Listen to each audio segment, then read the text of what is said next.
तो last class में हमने डायरेक्ट टैक्स स्टार्ट किया था और डायरेक्ट टैक्स में हमने ये बात की थी CMA final paper number 16 which is advanced tax law and international taxation.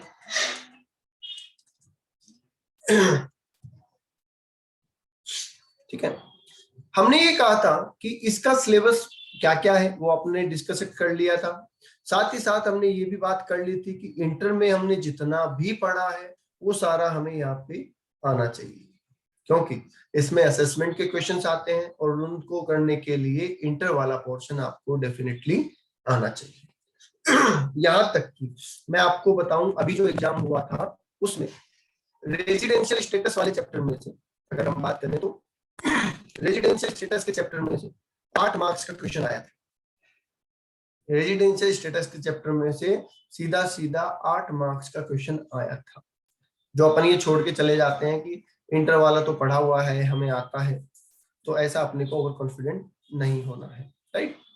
ये बात करते हुए मैंने आपको कल कुछ प्रोविजंस रिवाइज भी करवाए थे। हमने ये कहा था कि स्टार्टिंग का जो 1 वीक होगा that is revision of intermediate course including basics, residential status, income from salary और इनकम फ्रॉम हाउस प्रॉपर्टी। आगे जो चैप्टर होंगे BNP, कैपिटल गेन और बाकी सारे, वो हम डिटेल में बात करेंगे जहां पे जितनी जरूरत रहेगी। ओके, चलिए तो फिर स्टार्ट करते हैं हम आज का हमारा टॉपिक, और जो है रेजिडेंशियल स्टेटस।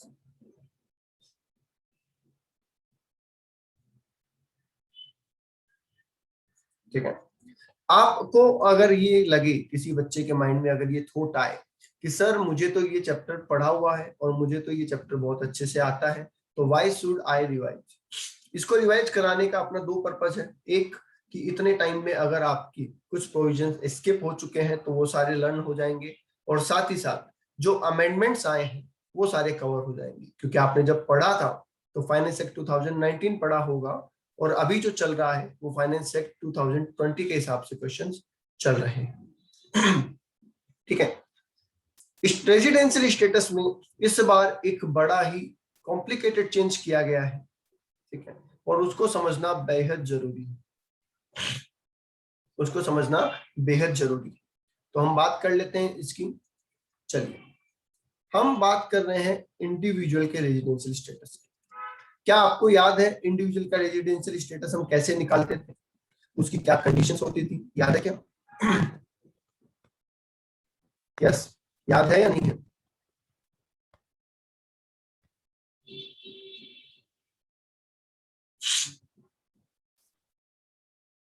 इनकम फ्रॉम किसी भी तरीके की इनकम निकालने के लिए हमें रेजिडेंशियल स्टेटस डिटरमाइन करना होता था, और इंडिविजुअल का स्टेटस निकालने की क्या कंडीशंस थी, क्या ये आपको याद है?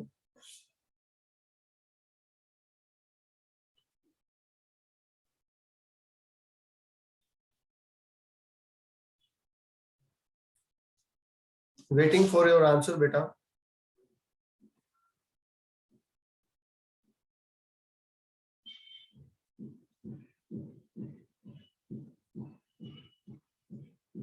Hmm, 365 preceding previous year. Okay.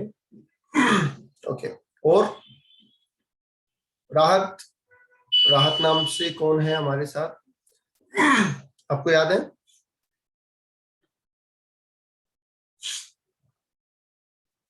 आपका साथ साथ में रिस्पॉन्ड करना बहुत जरूरी है बेटा। अगर आप रिस्पॉन्ड नहीं करेंगे तो जो एफिशिएंसी होगी आपकी सीखने की वो बहुत कम हो जाएगी।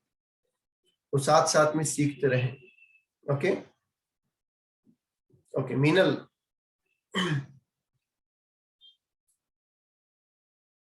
मीनल सुन पा रहे हैं? 60 डेज, ठीक है। चलिए मैं आपको रिवाइज करवा देता हूँ, और जो अमेंडमेंट आया वो भी करवा रहा हूँ। ध्यान से सुन लो, समझ लो, बहुत इंपॉर्टेंट है।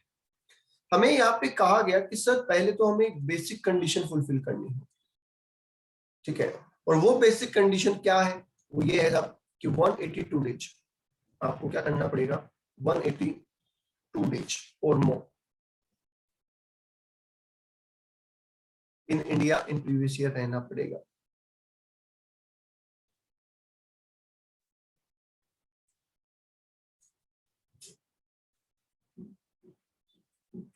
ओके, 182 डेज और मोर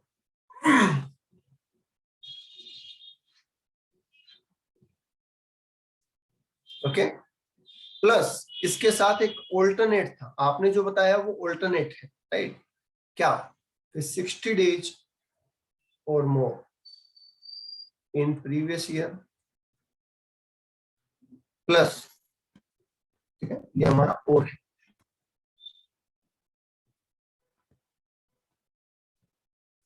इसके साथ में एक कंडीशन प्लस में है हमारी, और वो है 365, ठीक है, वो है 365 डेज और more in 4 previous year preceding to previous year।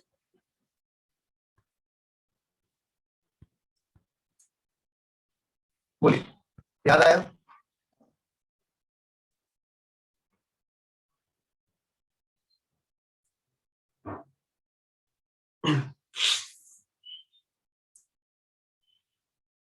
Okay, अगर आपको याद हो तो इसमें हमारे कुछ एक्सेप्शन थे, चेंज वहां पे है। अगर आपको याद हो तो यहाँ पे हमारे कुछ एक्सेप्शन थे, और जो चेंज हुआ है वो स्पेशली वहीं पे हुआ है, उस एक्सेप्शन में ही चेंज हुआ है।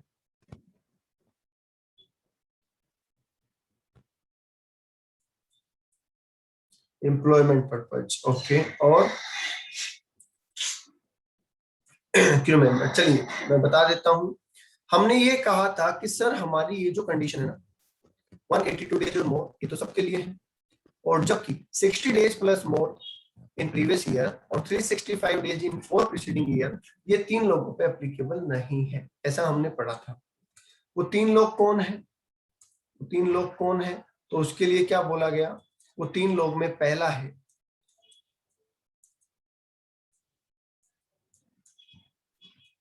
इंडियन सिटीजन, कौन? Indian citizen leave India, Indian citizen leave India for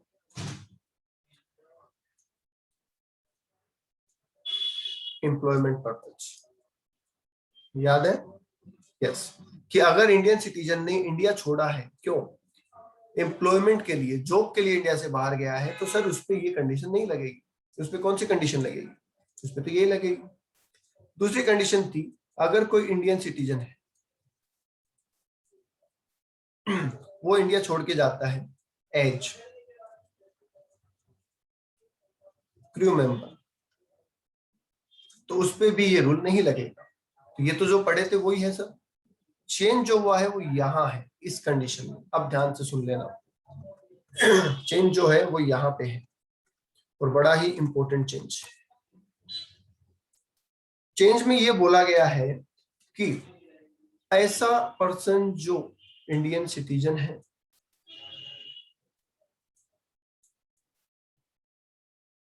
या फिर इंडियन ओरिजिन का है, आपको याद होना चाहिए कि इंडियन सिटीजन का मतलब वो जिसने इंडिया की सिटीजनशिप ले रखी है, और इंडियन ओरिजिन का मतलब वो जो अनडिवाइडेड इंडिया में या तो खुद पैदा हुआ हो, या उसके पेरेंट्स पैदा हुए हों, या फिर उसके ग्रैंड पेरेंट्स पैदा हुए हों। तो इंडियन सिटीजन या इंडियन ओरिजिन का पर्सन जो इंडिया आता है फॉर विजिट, घूमने के लिए इंडिया आता है, समझ गए? ध्यान से सुन लो, इंडियन सिटीजन या फिर इंडियन ओरिजिन का पर्सन जो इंडिया घूमने आता है। ये वाला पॉइंट हमने पढ़ा तो था इंटर में, पर हमने तो सीधा सीधा ये पढ़ लिया था कि इसके ऊपर भी ये कंडीशन फुलफिल नहीं होती। और अभी एट प्रेजेंट इसमें 2 कैटेगरी बना दी गई। पहला वो, ये पार्ट में वो लोग जो इस कैटेगरी में है और हु टोटल इनकम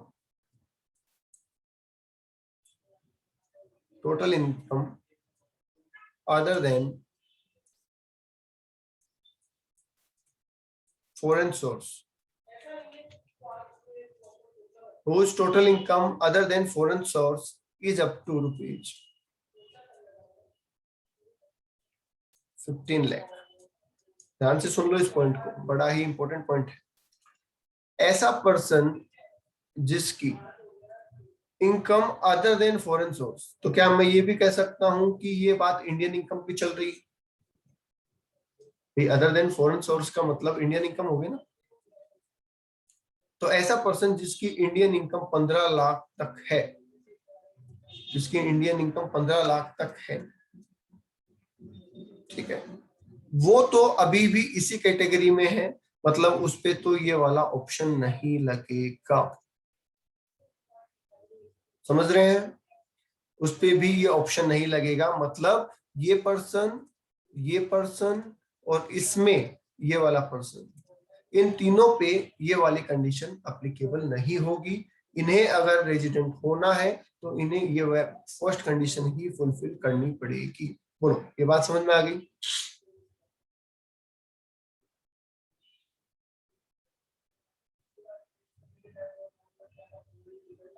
बोलो जी,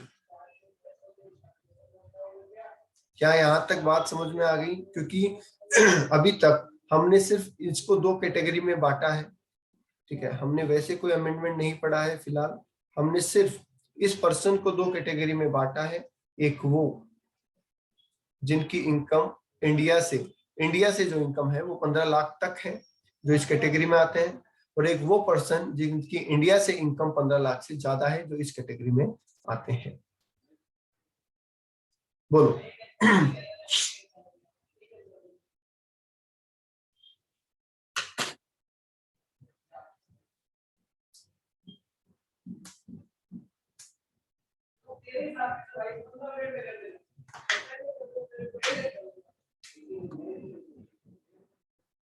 बोलो भाई। क्लियर? अंशु कह रहे हैं सर क्लियर। अभी तक मैं बहुत धीरे धीरे चलता हूँ क्योंकि ये टॉपिक आपको समझाना बहुत जरूरी है, ठीक है, तो जल्दबाजी नहीं करनी है अपने को। चीज ऐसी पढ़ो जो एक बार में ही कैच हो जाए, ठीक है। तो इंडियन ओरिजिन का पर्सन या इंडियन सिटीजन जो इंडिया घूमने को आता है और उसकी इनकम इंडिया से है पर 15 लाख तक है, तो वो तो इन्हीं के साथ मिल जाएगा, सेम प्रोसेस हो जाएगा। पर जिसकी इनकम 15 लाख है उसके लिए कंडीशन चेंज है, उसके लिए 60 की जगह 120 आ जाएगा और ओवरऑल 365 है ही। बोलो, आई बात समझ में? क्या चेंज हुआ है? जिसकी इनकम ज्यादा है 15 लाख से, उसके लिए अब 60 दिन नहीं देखना, उसके लिए 120 दिन देखना है। मतलब ये कंडीशन लगेगी तो सही, पर मॉडिफाई होके लगेगी, एज इट इज नहीं लगेगी। बोलो जी, आगे बात समझ में? ठीक है। साथ ही साथ एक पॉइंट और बोला कि इस कंडीशन पे, अब मुझे एक बात बताओ, अपन ने एक चीज पढ़ी थी कि सर अगर बेसिक कंडीशन पूरी हो जाती है तो एक पर्सन रेजिडेंट हो जाता है, और अगर बेसिक कंडीशन पूरी नहीं होती है तो एक पर्सन नॉन रेजिडेंट हो जाता है, राइट? ऑर्डिनरी होना या नॉन ऑर्डिनरी होना ये तो एडिशनल कंडीशन पे डिपेंड करता है ना, बताइए। ऑर्डिनरी और नॉन ऑर्डिनरी होना ये तो एडिशनल कंडीशन पे डिपेंड करता है। ठीक है, इस वाली कंडीशन से तो सिर्फ इतना ही पता चलता है कि ये पर्सन रेजिडेंट है या नॉन रेजिडेंट, राइट? पर इनके लिए स्पेशली बोला गया कि ये जो पर्सन इस कैटेगरी में आएगा, जो इस कंडीशन को फुलफिल करेगा, वो डायरेक्टली क्या हो जाएगा? जो इस कंडीशन को फुलफिल करेगा वो डायरेक्टली क्या हो जाएगा? एनओआर हो जाएगा। मतलब उसके लिए दोबारा कंडीशन देखने की जरूरत नहीं है। उसके लिए एडिशनल कंडीशन भी देखने की जरूरत नहीं है। बोलिए, आगे बात समझ में? एक एक पॉइंट पे अपन चल रहे हैं, बाद में मैं सबको कंसोलिडेट कर दूंगा। डन, आगे आ जाइए बेटा, अगर यहाँ तक क्लियर है। अंशु कह रहे हैं सर थर्ड पॉइंट में विजिट करने के लिए जरूरी है ना, अगर कोई काम से आए। हाँ बिजनेस, हाँ बिल्कुल बिल्कुल, विजिट के लिए ही है स्पेशली।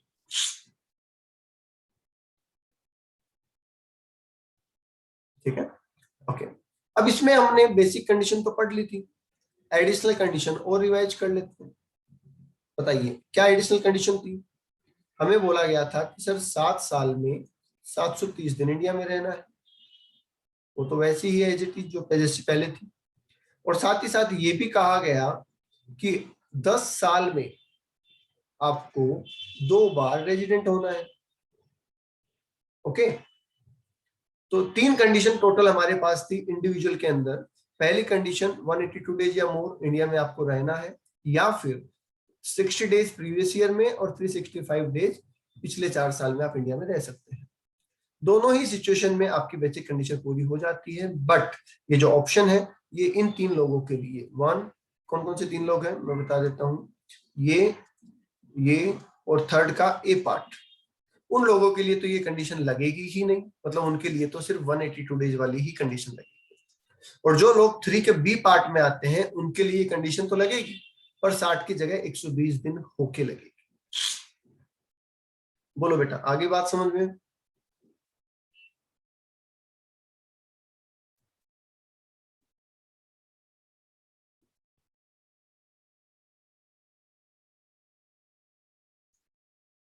ओके, ट्रीटमेंट जो हमने बताया हुआ आपको इंडिविजुअल का, कि अगर बेसिक कंडीशन फुलफिल होती है तो आप रेजिडेंट हैं, और बेसिक कंडीशन फुलफिल नहीं होती है तो आप नॉन रेजिडेंट हैं। तो अगर बेसिक फुलफिल नहीं होती तो आगे तो कुछ चेक करने की जरूरत ही नहीं। बट अगर बेसिक फुलफिल हो जाए तो फिर आप एडिशनल कंडीशन देखेंगे, और वो भी अगर फुलफिल हुई तो आप ऑर्डिनरी रेजिडेंट हैं, और वो अगर फुलफिल नहीं हुई तो आप नॉन ऑर्डिनरी रेजिडेंट हैं। ये इतनी चीजें हमने इंटर में भी पढ़ी हुई थी, और मैंने आपको रिवीजन के साथ साथ अमेंडमेंट भी करवा दिया है।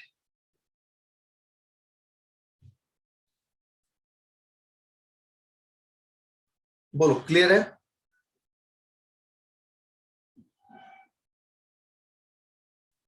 ओके, अब आ जाइए आगे।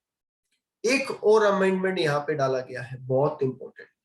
आपने एक कहावत सुनी है कि अगर घी सीधी उंगली से ना निकले तो उंगली को टेढ़ा कर लेना चाहिए। सुना है क्या? हाँ, गवर्नमेंट ने भी इस चीज को अप्लाई किया। गवर्नमेंट ने भी इस चीज को अप्लाई किया। कहाँ पे अप्लाई किया और कैसे अप्लाई किया ये सुनो। उन्होंने एक नया सेक्शन डाला जो कि है section 6 subsection 1A। Section 6 subsection 1A, ठीक है। इसमें क्या बोला, इसमें कुछ लोगों को पकड़ा जो कि बड़े ही बोलते ना चतुर चालाक है, और उनको एक नाम भी दिया था। अपनी जब स्पीच बोली थी ना फाइनेंस मिनिस्टर ने, तो उनको नाम दिया था स्टेटलेस पर्सन। क्या नाम दिया था? Stateless person. अभी सर स्टेटलेस पर्सन का मतलब क्या है? मुझे एक बात बताओ, जैसे इंडिया में टैक्स लगाने के लिए आपको रेजिडेंशियल स्टेटस के अकॉर्डिंग रेजिडेंट होना जरूरी है, वैसे ही किसी फॉरेन कंट्री में भी कोई ना कोई रूल तो होगा। बोलो हाँ, यस। एक बंदा ऐसा है जिसने अपने आप की प्लानिंग ऐसी कर रखी है कि वो इंडिया का सिटीजन तो है, वरना तो हमें उससे मतलब होता ही नहीं। तो पहली बात तो मैं लिख ही देता हूँ, हम बात ही किसकी कर रहे हैं? इंडियन सिटीजन की। तो इंडिया का एक बंदा है और उसने प्लानिंग कर रखी है कि वो 59 डेज तो इंडिया में रहता है। कितने दिन इंडिया में रहता है? ओनली 59। तो जाहिर सी बात है वो तो रेजिडेंट हो ही नहीं सकता ना किसी भी हालत में। हो सकता है क्या कोई पर्सन अगर पूरे साल में इंडिया में 59 डेज ही रहता है तो क्या वो किसी भी हालत में रेजिडेंट हो सकता है? नहीं।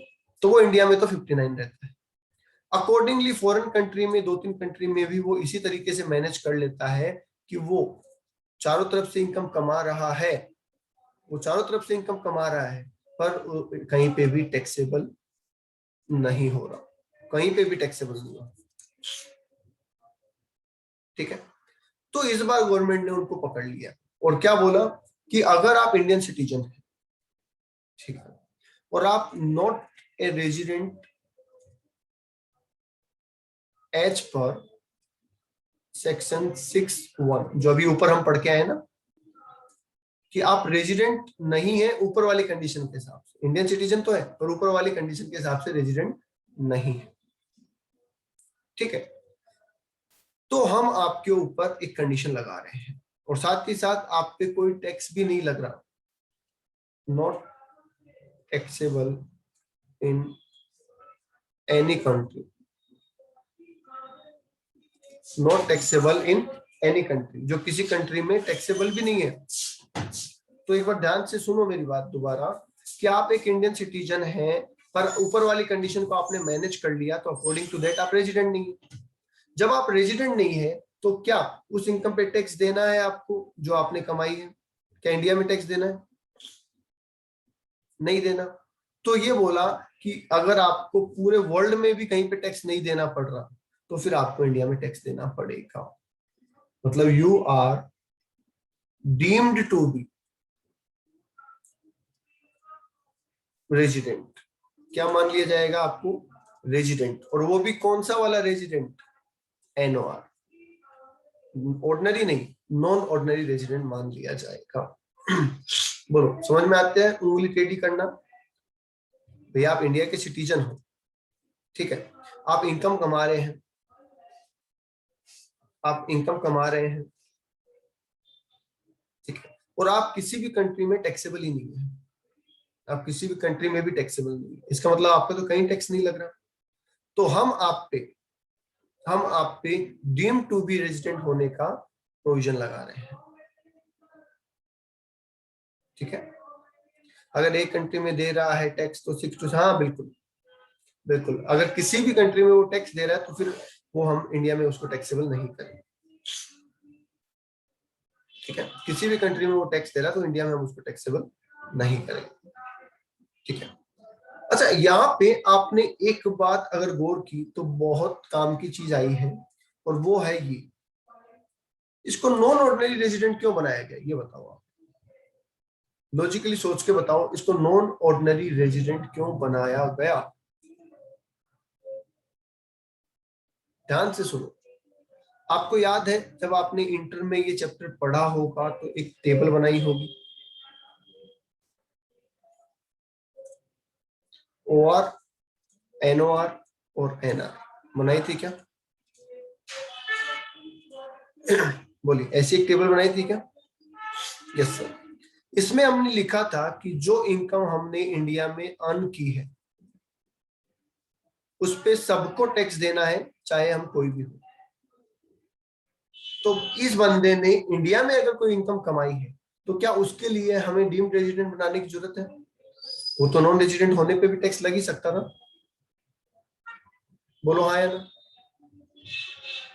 अगर इस पर्सन ने इंडिया में कोई इनकम कमाई होती तो वो तो नॉन रेजिडेंट होने पे भी टैक्स लग ही सकता था, उसके लिए तो रेजिडेंट बनाने की जरूरत कहाँ है? इंडिया में कमाते हैं तो टैक्स है। दूसरा, इनकम इसको रिसीव इंडिया में हुई तो भी टैक्स लग ही सकता था एज ए नॉन रेजिडेंट, तो भी डीम्ड रेजिडेंट बनाने की जरूरत नहीं थी।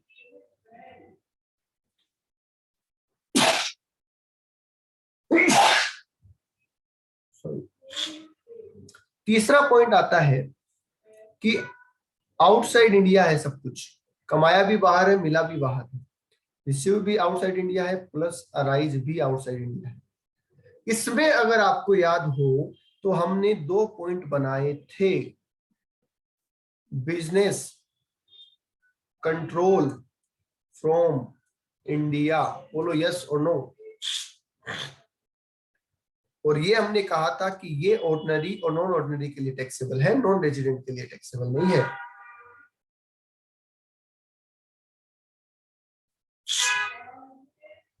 बोलिए यस। तो इसका मतलब इससे रेजिडेंट बनाया गया और वो भी एनओआर बनाया गया, तो क्या मैं ये कह सकता हूं कि स्पेशली इस इनकम के लिए इसको इंडिया में टैक्सेबल किया जा रहा है? क्योंकि ये तो ऑलरेडी इंडिया में टैक्सेबल थी, कमाई इंडिया में, मिली इंडिया में, तो ये तो टैक्सेबल थी। अगर नॉन रेजिडेंट होता तो भी टैक्सेबल थी, फिर नॉन ऑर्डिनरी बनाने की जरूरत क्या पड़ी? वो है इस वाली इनकम के लिए। बोलो, बात समझ में आई आपको? ठीक है, मतलब गवर्नमेंट ने क्या कहा कि भैया तुम इंडिया के रेजिडेंट हो, तुम इंडिया के सिटीजन हो, ठीक है, तुम इंडिया में बैठ के बाहर बिजनेस कंट्रोल भी करते हो और फिर भी इंडिया को टैक्स नहीं देते। इंडिया के सिटीजन हो, इंडिया में बैठ के वर्ल्ड में बिजनेस करते हो और फिर भी इंडिया को टैक्स नहीं देते हो। सामने वाला कहता है कि साहब मैं टैक्स क्यों दूं, आप रूल चेक कर लो, मैं तो रूल के हिसाब से इंडिया में टैक्सेबल हुई नहीं, मैं तो नॉन रेजिडेंट हूं, तो जो बिजनेस मैं इंडिया में बैठ के कंट्रोल कर रहा हूं उसके लिए तो मैं इंडिया में टैक्सेबल ही नहीं हूं। तो गवर्नमेंट को समझ में आया कि अच्छा ये होशियारी कर रहा है, तो गवर्नमेंट ने उसके लिए प्रोविजन बनाया और कहा कि नहीं, अगर ऐसी सिचुएशन है कि तुम इंडिया के सिटीजन हो और तुम पुराने प्रोविजन के तहत रेजिडेंट नहीं होते हो और तुम जो इनकम इंडिया में बैठ के बाहर के बिजनेस को कंट्रोल करके कमा रहे हो वो इनकम कहीं भी वर्ल्ड में टैक्सेबल भी नहीं हो रही है, तो फिर जब कोई नहीं ले रहा तो हम क्यों ना लें, हम ले लेंगे उस इनकम पे टैक्स। तो इसलिए आपको क्या बनाया गया, डीम टू बी रेजिडेंट, और वो भी NOR। तो क्या इनडायरेक्टली ये इनकम अब आपके लिए टैक्सेबल हो गई।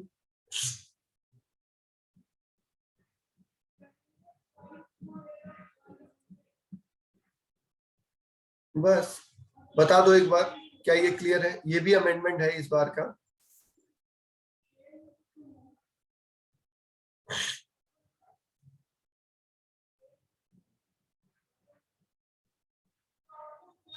ओके चले आगे फिर।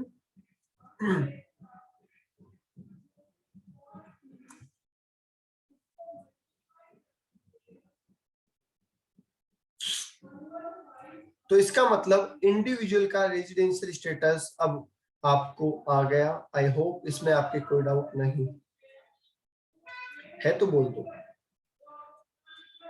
दूसरा पर्सन कौन था बेटा, HUF।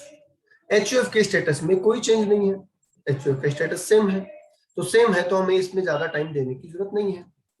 पहली कंडीशन बेसिक कंडीशन है, क्या थी बेसिक कंडीशन पता है। बेसिक कंडीशन में हमने ये कहा था कि सर HUF का जो कंट्रोल और मैनेजमेंट है वो चाहे पूरा हो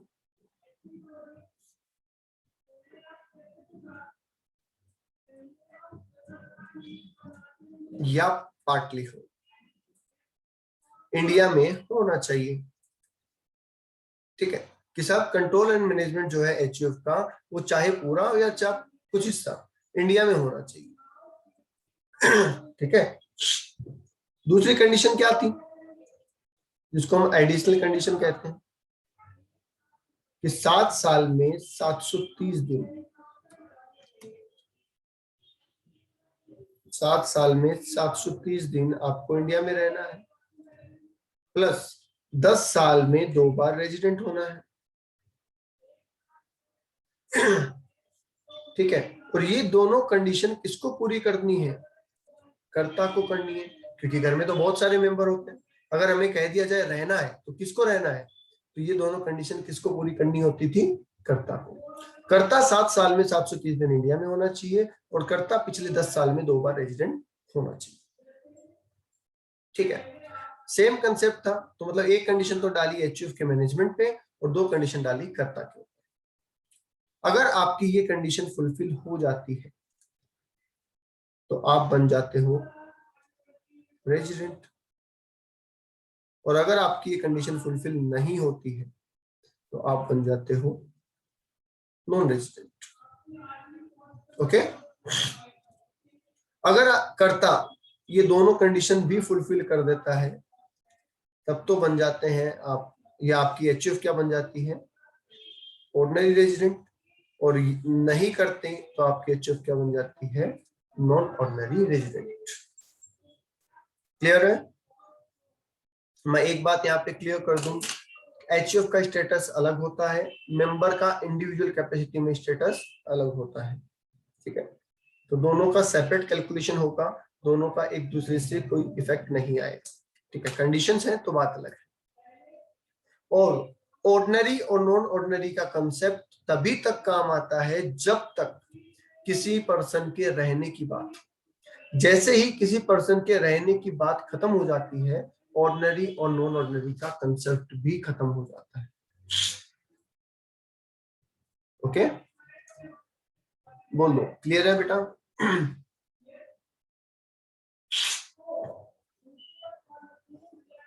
यस। चलिए आगे देखो, आगे कहा गया कि सर एओपी, बीओआई और फॉर्म तीनों का स्टेटस हम एक साथ निकाल दे तो चलेगा? तो बिल्कुल चलेगा, क्यों नहीं चलेगा? क्योंकि तीनों में सिमिलैरिटी है। क्या सिमिलैरिटी है?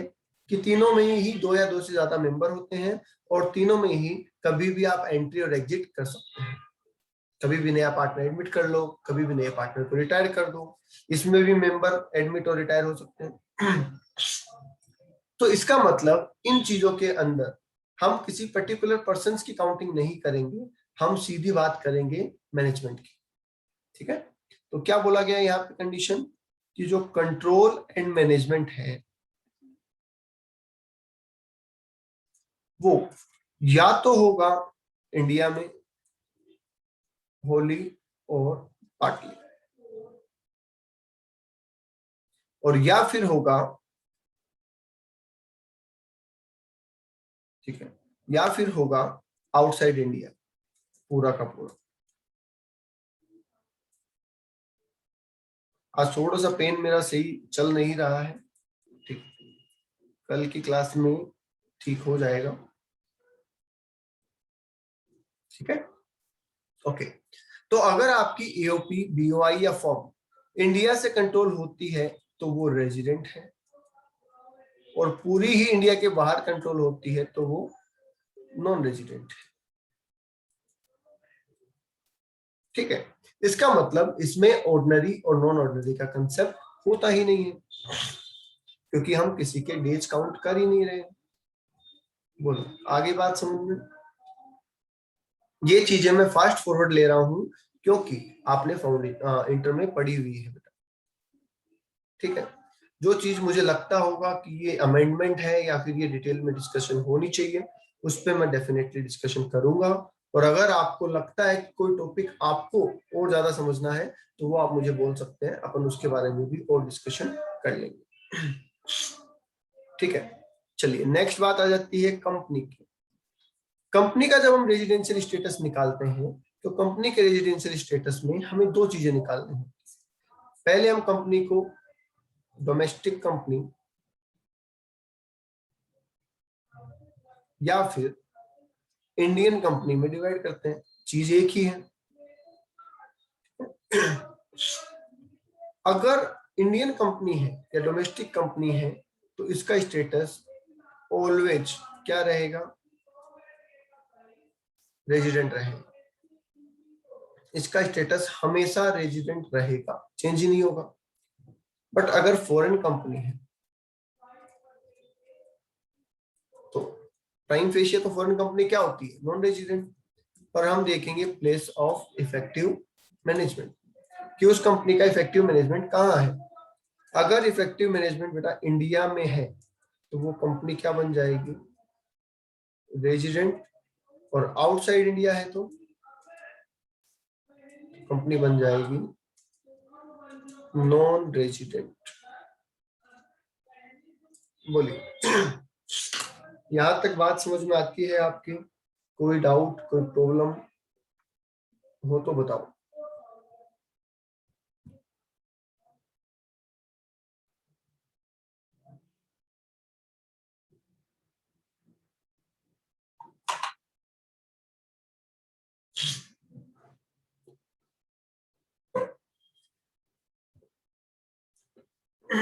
राहत, राहत बेटा आपका क्या है?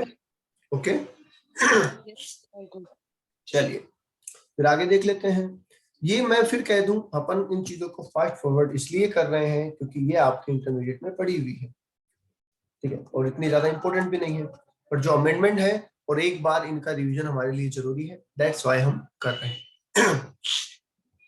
आगे हम बात कर लेते हैं सेक्शन 7 की। दो सेक्शन हमारे यहाँ पे और होते हैं। सेक्शन 6(1) हमने पढ़ लिया है और साथ ही साथ 6(1)A भी हमने पढ़ लिया है। ठीक है, नेक्स्ट सेक्शन आता है सेक्शन 7। याद है किस चीज का है? ये है इनकम रिसीव्ड इन इंडिया। अब सर ये इनकम रिसीव्ड इन इंडिया क्या होती है? जो इंडिया में मिले। तो सर इसमें तो पूछने वाली बात क्या है, जो इंडिया में मिले वो तो इंडिया में रिसीव ही है। नहीं, इसमें भी कई कॉम्बिनेशन बन जाते हैं। अगर लो इतना ही आसान होता कि जो दिख रहा है वही है, तो फिर तो उसको समझने की जरूरत कहाँ होती, पढ़ना ही इनफ हो जाता। पर समझना इसलिए जरूरत पड़ती है कि जब उसके कॉम्बिनेशन बनने स्टार्ट होते हैं तो वो हमारे लिए बड़े ही प्रॉब्लमेटिक हो जाते हैं। ओके, तो देखिए, इनकम रिसीव्ड इन इंडिया। अब इसमें आपको सबसे पहले तो ये ध्यान रखना होता है कि हम जो रिसिप्ट की बात कर रहे हैं वो कर रहे हैं फर्स्ट रिसिप्ट, पहली रिसिप्ट। सर पहली रिसिप्ट क्यों? क्योंकि पहली रिसिप्ट ही इंपॉर्टेंट है। बाद में आपने पैसे का क्या किया, that is application of money. भैया आपको जॉब से पैसा मिलता है, वो आपकी पहली रिसिप्ट है। फिर उस पैसे का आप क्या करते हैं, अपने रिश्तेदार को देते हैं, दोस्तों को देते हैं, खर्च करते हैं, वो आपका प्रॉब्लम है। उससे इनकम टैक्स को कोई लेना देना नहीं है। आपने आईडीटी पढ़ा हुआ इंटर में, तो क्या आपने आईडीटी में कभी जो पढ़ा प्लेस ऑफ सप्लाई और टाइम ऑफ सप्लाई पढ़ा है क्या? Yes, sir. पढ़ा है ना? तो वहां पे जैसे प्लेस ऑफ सप्लाई होता है और जैसे टाइम ऑफ सप्लाई होता है, वैसे ही यहाँ पे प्लेस ऑफ रिसिप्ट है। अपन इसको कह सकते हैं कि this is the place of receipt. तो पहले आप इसको डिसाइड करो, क्योंकि ये डिसाइड होगा तो ही आपकी इनकम टैक्सेबल है या नहीं है, ये डिसाइड होगी। ओके, तो पहले रिसिप्ट हमें देखनी है। बाद में पैसे को रोटेट किया गया, उससे हमें कोई मतलब नहीं। फॉर एग्जाम्पल, आप जॉब करते हैं दुबई में, ठीक है, और वहां पे आपको 5 लाख रुपए मिलते हैं, और इन 5 लाख रुपए में से ठीक है, वहां पे रिसीव होते हैं, इन 5 लाख में से 4 लाख रुपए आप रेमिट कर देते हैं इंडिया में, रेमिट टू इंडिया, अपनी फैमिली को रेमिट कर देते हैं इंडिया।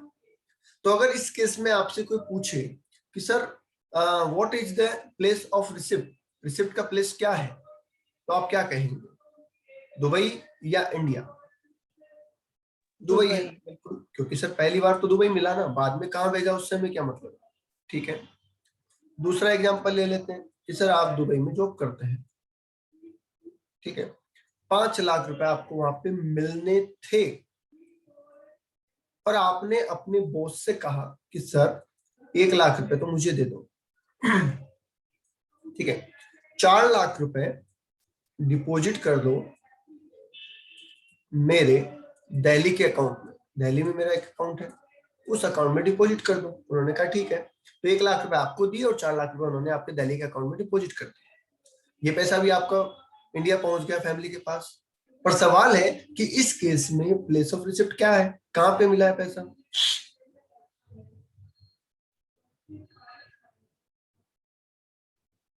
बोलो, यहाँ पे पैसा कहाँ मिला? तो आपको कहना है कि सर इसमें 1 लाख तो मिला है हमें दुबई में, अलग अलग हो जाएगा, और 4 लाख हमें मिला है इंडिया में, क्योंकि हमने लेके नहीं भेजा, डायरेक्टली एम्प्लॉयर ने ही वहां भेजा है। तो पहली बार ही हमें कहाँ मिला है, इंडिया में ही मिला।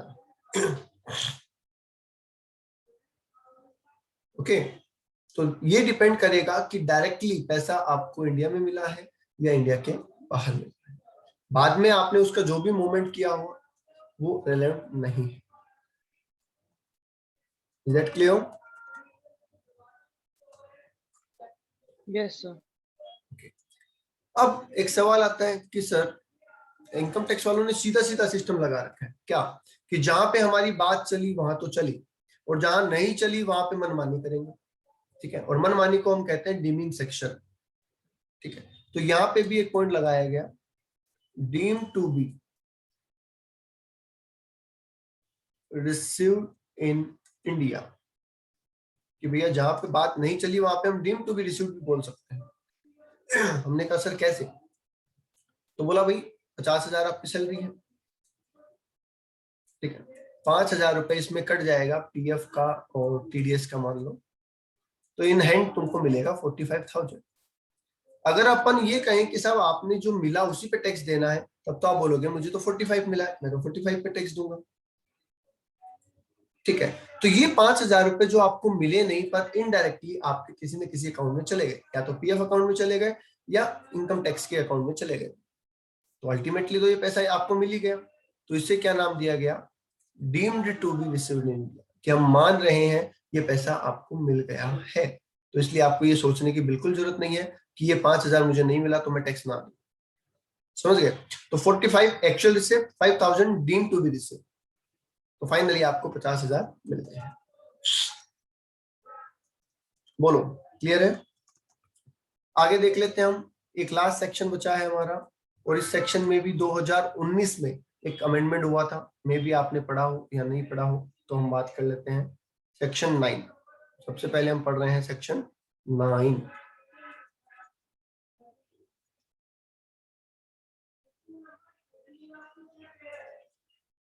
ठीक है, क्या कह रहा है सेक्शन 9? सेक्शन 9 सेम कह रहा है कि sir income arise in India, बताओ, रिसिप्ट तो बता दी, अराइज इन इंडिया भी बताओ। तो क्या ऐसा बोल सकता हूं मैं, place of accrual, place of accrual बोल सकते हो? यस सर, अक्रू कहाँ हुआ ये बता दो। तो इसके लिए मैं हमेशा जब करवाता हूं, मैंने आपको करवाया हुआ है, मैं आपको फटाफट जवाब दे रहा हूँ। जॉब के केस में अगर मैं जॉब की बात कर रहा हूं तो इनकम मैंने कहाँ कमाई, बताइए। अगर मैं जॉब की इनकम की बात कर रहा हूं तो मैंने वो इनकम कहाँ कमाई है,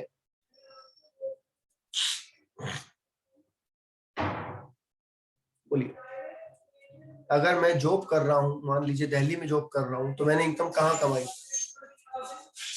दिल्ली। दिल्ली में। दुबई में जॉब कर रहा हूँ तो दुबई में, अफ्रीका में जॉब कर रहा हूँ तो अफ्रीका में। तो क्या मैं ये कह सकता हूँ वेयर सर्विस रेंडर्ड, जहां पे सर्विस दी है? ठीक है।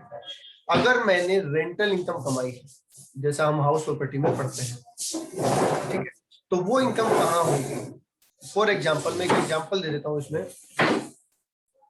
मैं एग्जाम्पल दे देता हूँ कि मैं यहाँ बैठा हूँ जयपुर में, और मेरे पास एक घर है ऑस्ट्रेलिया में, राइट। अभी मैंने आपको बताया तो आपने कहा कि सर हमारे भी कोई रिलेटिव रहते हैं ऑस्ट्रेलिया में, तो एक काम करो, आप वो घर हमें रेंट पे दे दो, हम आपको रेंट पे कर दें। मैंने कहा ठीक है, मैंने आपको घर रेंट पे दे दिया। अब सवाल सिर्फ इतना सा है कि ये जो मुझे रेंट मिल रहा है, ये मैंने कमाया कहाँ, इंडिया में या ऑस्ट्रेलिया? ऑस्ट्रेलिया। बिल्कुल, हमने वहां कमाया वेयर प्रॉपर्टी सिचुएटेड, जहां से रीजन है ना इनकम होने का, वो होता है हमारी जगह। ठीक है। बिजनेस, बिजनेस में होता है वेयर बिजनेस कैरी,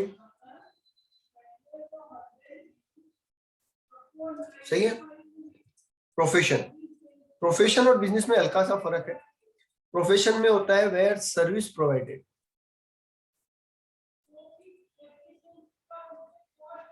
जैसे मैं अगर जयपुर में बैठा हूं और मैंने चाइना में कोई माल सप्लाई किया, ठीक है, मैं अगर जयपुर बैठा हूं और मैंने, मेरा मतलब बिजनेस जयपुर में है और मैंने चाइना में कुछ माल एक्सपोर्ट किया, तो वो इनकम मैंने कहाँ कमाई, जयपुर या चाइना?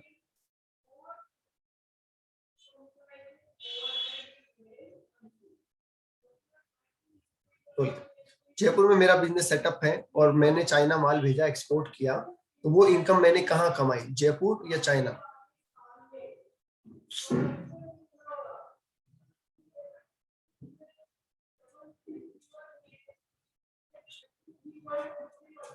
बोलो भाई, चाइना। ओके, अंशु कह रहे हैं चाइना, और जयपुर, मिनल कह रहे हैं जयपुर, और राहत? Sir I don't know. बेटा हमने इनकम कमाई जयपुर में, क्योंकि जहां बिजनेस कैरी होता है वहां इनकम अराइज होती है। ऐसे तो सोचो, हम तो 10 सेंट कंट्री में एक्सपोर्ट करते हैं, तो क्या हम 10 कंट्री में इनकम कमा रहे हैं? वहां हम पे टैक्स लगेगा क्या? नहीं। सिमिलरली आप एक सा बताइए, आपने भी कभी ना कभी किसी न किसी से ऑनलाइन कोई माल परचेज किया होगा, कुछ ऑनलाइन फ्लिपकार्ट पे मंगाया होगा आउटसाइड इंडिया से। तो जब आउटसाइड इंडिया से आप माल मंगा रहे होते हैं, तो सामने वाले बंदे ने इंडिया में इनकम कमाई होती है या वहां पे फॉरेन में कमाई होती है? फॉरेन में। फॉरेन में कमाई होती है। तो सेम प्रोसेस है, अच्छा, प्रोफेशन में ऐसा नहीं होता। इंडिया का डॉक्टर ट्रीटमेंट करने के लिए अमेरिका गया और वो अमेरिका में ट्रीटमेंट करके आया, तो हम ये नहीं कह सकते कि उसका हॉस्पिटल जयपुर में है तो वो जयपुर में कमा रहा है। उसने सर्विस वहां दी है तो वहां कमा रहा है। पेशेंट को यहाँ बुला के ऑपरेशन किया तो यहाँ पर कमा रहा है। आगे बात समझ में? तो प्रोफेशन Yes, में sir. जहाँ पे सर्विस दी है और बिजनेस में जहाँ पे बिजनेस ऑपरेट होता है जहाँ से। ठीक है। Last one, profit on sale of asset, जिसको हम कैपिटल गेन बोलते हैं वैसे, profit on sale of asset. तो वो भी कहाँ पे, जहाँ पे प्रॉपर्टी है। जैसे अभी मैंने बोला ना, ऑस्ट्रेलिया वाला घर किराए पे दिया, अगर मैं ऑस्ट्रेलिया वाला घर यहाँ बैठे बैठे आपको बेच भी दूं तो उसकी भी इनकम मुझे वहां होगी जहाँ पे मेरा घर है। ठीक है। और अदर सोर्सेज, बाकी इनकम। अगर मैंने इंग्लैंड की एक कंपनी के शेयर परचेज की, ध्यान से सुनना, अगर मैंने इंग्लैंड की एक कंपनी के शेयर परचेज किए और मुझे वहां से डिविडेंड मिलता है, तो वो मैंने डिविडेंड कहाँ कमाया, इंडिया में या इंग्लैंड में?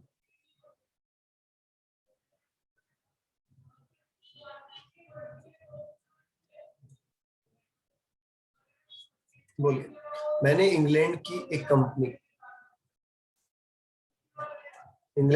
कंपनी के शेयर परचेज किए और मुझे उससे डिविडेंड मिला, तो वो डिविडेंड मैंने कहाँ कमाया, इंग्लैंड में या इंडिया में? इंग्लैंड में, बिल्कुल ठीक है। वेयर इन्वेस्टमेंट में, जहां पे आप इन्वेस्टमेंट करते हैं वहां आप इनकम कमाते हैं। ये बात आपको यहाँ ध्यान रखनी है। Is that clear?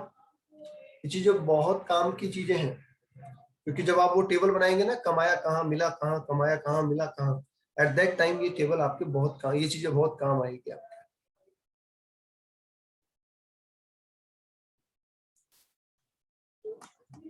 Okay. Yes, sir. ठीक है।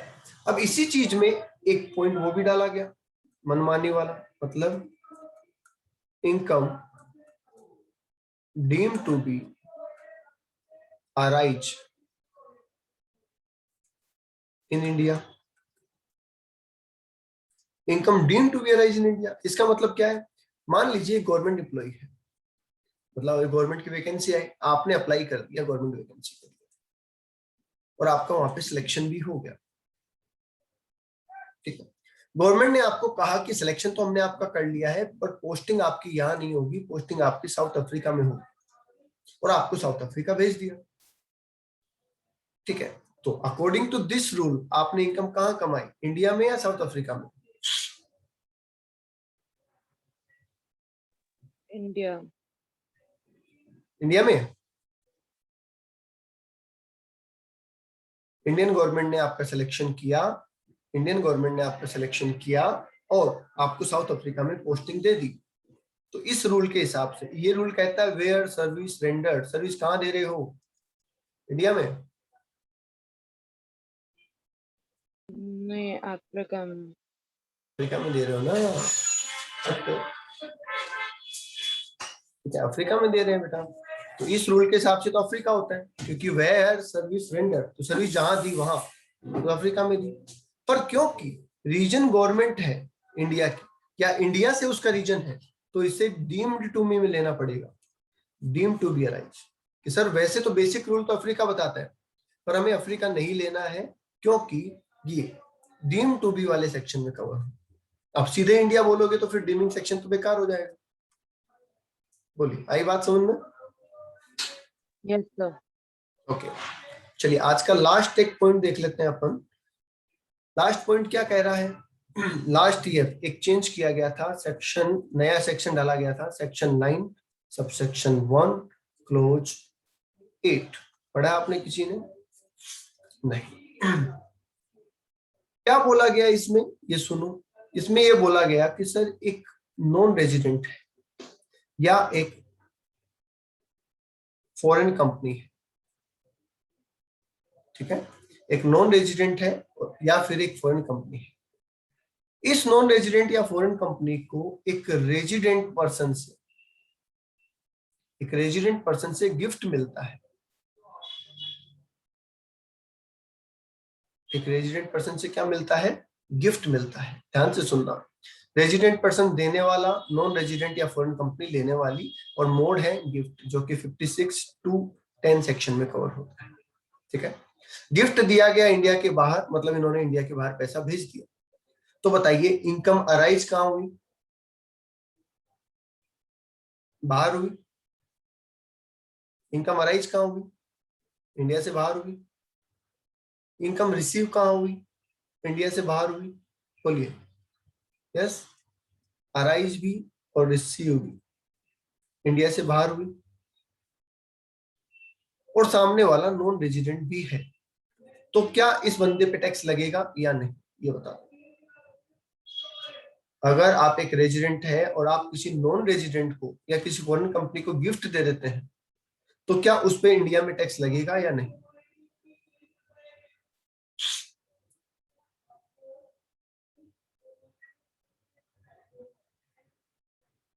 अंशु कह रहे हैं लगेगा, और लगेगा। लगेगा, चलो सबका आंसर है लगेगा। मैं आपसे पूछना चाहूंगा कि इन तीन टेबल में से, इन तीन जो टेबल हम बनाते थे ना, इसमें से कौन सी कैटेगरी में लगेगा? ये बंदा तो है नॉन रेजिडेंट, ठीक है, बंदा तो नॉन रेजिडेंट है ना। तो पहला, क्या रिसीव्ड इन इंडिया की वजह से लगेगा? पर रिसीव तो इंडिया में हुआ ही नहीं है, रिसीव तो आउटसाइड इंडिया हुआ। बोलिए, क्या इस रीजन से लगा रहे हो?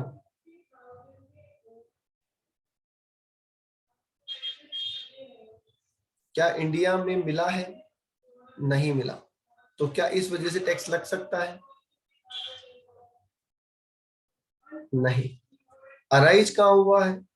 वो भी इंडिया के बाहर हुआ है। तो क्या इस वजह से टैक्स लग सकता है? नहीं लग सकता है। मिला भी बाहर, कमाया भी बाहर, तो क्या नॉन रेजिडेंट पे टैक्स लगता है? नहीं सर, इस वजह से तो नहीं लगता। तो आप किस बेस पे लगा रहे हैं? फॉरेन कंपनी इंडिया में रजिस्टर्ड थी ना। अरे ये कहां से आ गया? फॉरेन कंपनी इंडिया में रजिस्टर्ड कहां से आ गई? इंडिया में रजिस्टर्ड होती तो फिर तो इंडियन कंपनी होती वो। जैसे ही आप इंडिया में रजिस्टर्ड हो जाते हैं बेटा, वो तो आप फिर इंडियन कंपनी हो जाते हैं। तो आप नॉन रेजिडेंट है, चाहे कोई इंडिविजुअल या एचयूएफ में से कोई है, और फॉरेन कंपनी है तो वो भी नॉन रेजिडेंट है। तो बताइए, आपने कहा सर टैक्स लगेगा, कौन से रूल के हिसाब से? ना तो इंडिया में मिला है, ना इंडिया में कमाया है, और ना ही इंडिया से कंट्रोल होता है। बताइए। तो अभी भी आंसर सेम है या चेंज हो गया है? ये ट्रांजैक्शन इस नॉन रेजिडेंट के लिए या इस फॉरेन कंपनी के लिए टैक्सेबल है या नहीं?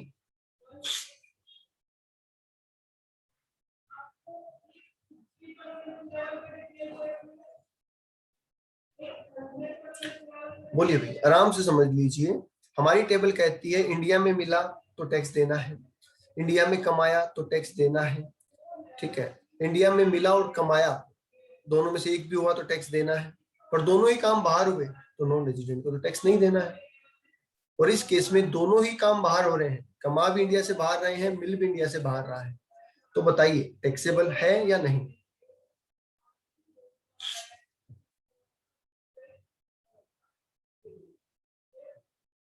टैक्सेबल है। ऐसे किस बेसिस पे?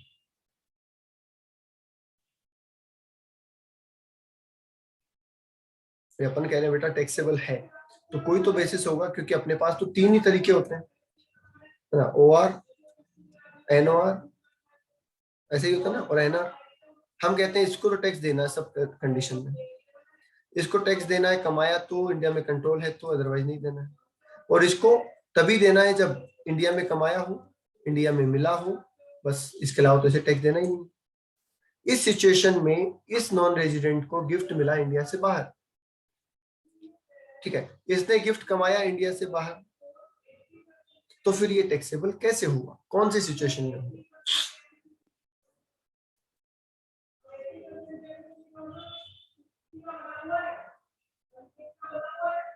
बताओ बेटा, कौन से प्रोविजन में हम इसको टैक्सेबल करें? इंटर में भी पढ़ाया हुआ है ये, हाँ बिल्कुल। तो ये टैक्सेबल नहीं था, ठीक है, ये टैक्सेबल नहीं था बेटा। बाद में इस प्रोविजन को चेंज किया गया। कब से? 5 जुलाई 2019 से इस प्रोविजन को चेंज किया गया और कहा गया कि इस इनकम को हम deem to be arise in India मान रहे हैं। समझे? 5 जुलाई को एक ऑर्डिनेंस पास किया था सेंट्रल गवर्नमेंट ने, फाइनेंस मिनिस्ट्री ने, और उसमें उन्होंने कहा कि ऐसा कोई ट्रांजैक्शन है तो वो आज तक तो टैक्सेबल नहीं है, पर आज से हम इसको deemed to be arise in India में लेके आ रहे हैं। और जैसे ही हम इसे deemed to be arise in India में लेके आ रहे हैं, ये इस कंडीशन में टैक्सेबल हो जाएगा।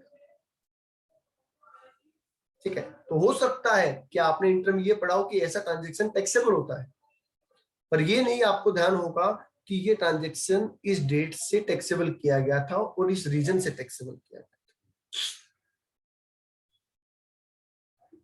बोलिए, is that clear?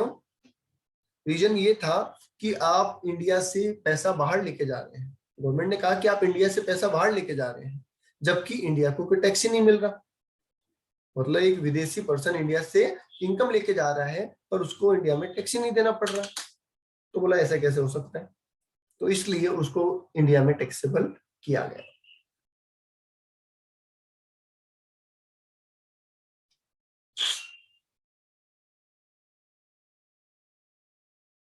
Case gift दे दें तब भी होगा ये? बेटा केस गिफ्ट पे डिपेंड करता है। अगर आप लीगली, वही बात है ना, आप 2 नंबर में दोगे जिसका कोई रिकॉर्ड ही नहीं है तो उसका तो वो तो ब्लैक मनी है, उसका तो कुछ भी करो आप, उससे तो कोई फर्क ही नहीं पड़ता। अगर आप चेक देते हैं, कैश का मतलब एक्चुअली चेक ही होता है अगर आप लीगली दे रहे हैं, ठीक है, तो रूल सारे वही लगेंगे जो 56(2)(10) में है। रूल कोई भी अलग नहीं लगेगा, कोई 50,000 से ऊपर वाला वो सब चीजें वो सेम लगेगी। बस इतना है कि वो रिसिप्ट हमने, वो जो अराइज है वो हमने इंडिया में मान लिया है, बाकी सेम रूल लगेंगे, रूल में कोई चेंज नहीं होगा। यस राहत, क्लियर हुआ बेटा? नहीं हुआ तो पूछ लो, no problem at all. Sir, ठीक है it's clear. ना? क्योंकि मुझे ये चीजें बहुत अच्छी लगती है अगर आप किसी प्रोविजन को पूछते हैं, क्योंकि उससे एक पॉइंट समझ में आ जाता है कि बच्चे का क्लास में ध्यान है। जिसका क्लास में ध्यान होगा वही पूछेगा, जिसका ध्यान ही नहीं है वो तो कैसे पूछेगा। Okay done. चलिए, तो आज के लिए बेटा इतना ही, बाकी हम करेंगे कल। अगर कोई डाउट अभी है तो अभी पूछ लो, और नहीं है तो मैं नंबर लिख देता हूँ।